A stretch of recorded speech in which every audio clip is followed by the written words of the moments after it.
Tomorrow will be completely different as we stay in the 50s all day long. But I will say we've had these ups and downs and ups and downs. This week looks mostly kind of quiet and cool once we get to tomorrow.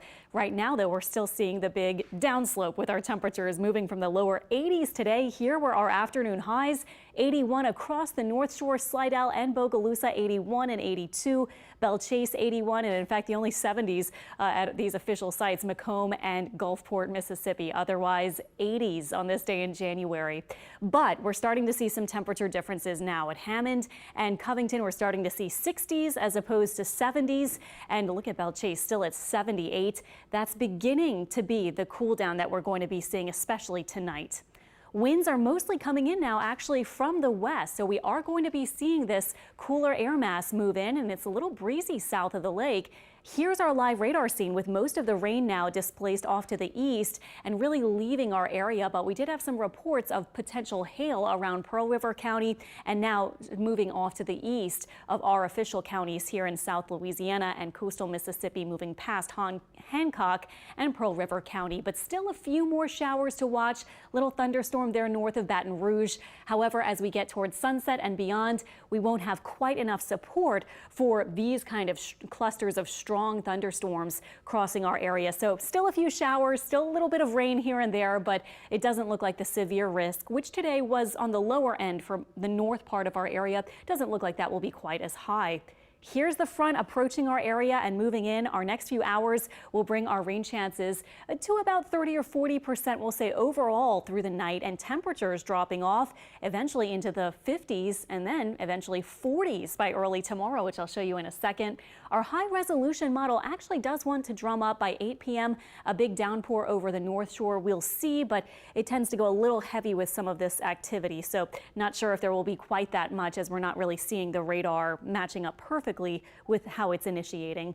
This is by 10 p.m. A lot of the rain finished by then, and here's the front moving through tomorrow morning. I've paused it here at 7 a.m. We'll be in the 40s to about 50 degrees, so chilly plus breezy plus cloudy, gray, and wintry feeling to start our Monday. But watch what happens through the day. High pressure will begin to take over, and so we're starting to see a decrease in cloud cover. Now, some models have it clearing pretty early in the day, leaving us with mostly sunny skies. This one you can see keeps the South Shore under clouds all the way through sunset. So we'll say some gradual clearing, especially late in the day and into tomorrow night. And that will set us up for even colder weather tomorrow night than what we're going to see eventually for lows tonight. Your wake up forecast tomorrow, we're talking about 40s to about maybe 49 or 50 south of the lake, and breezy with those winds from the north up to about 18 miles per hour. Breezy tomorrow too. We'll say highs about 57 and clouds eventually decreasing. But to start, you'll probably do want a heavy jacket or coat for the morning hours and maybe even something for the afternoon, because it kind of depends on when that sunshine is going to be coming out. But here's your planner for tomorrow. Again, kind of cloudy to start, some gradual clearing, potentially north first and then south of the lake later in the day. And then for the evening, we'll be dropping through the 40s. And then we have a couple of cold mornings coming up Tuesday and Wednesday. North and west of the lake, you can look for temperatures mainly lower to middle 30s. So that will put you very close to a light freeze or at least frost. So if you're north and west of Lake Pontchartrain, protect your plants, pets, and people before you go to bed tomorrow night. And tonight, go ahead and make sure your pets are safe and warm. If you're south of the lake, you'll be more like 40 to about 45, maybe a couple very upper 30s, but we're not really expecting frost south of the lake this week. So just make sure your pets and your people are safe and warm if you're south of Lake Pontchartrain in the city of New Orleans or toward the coast.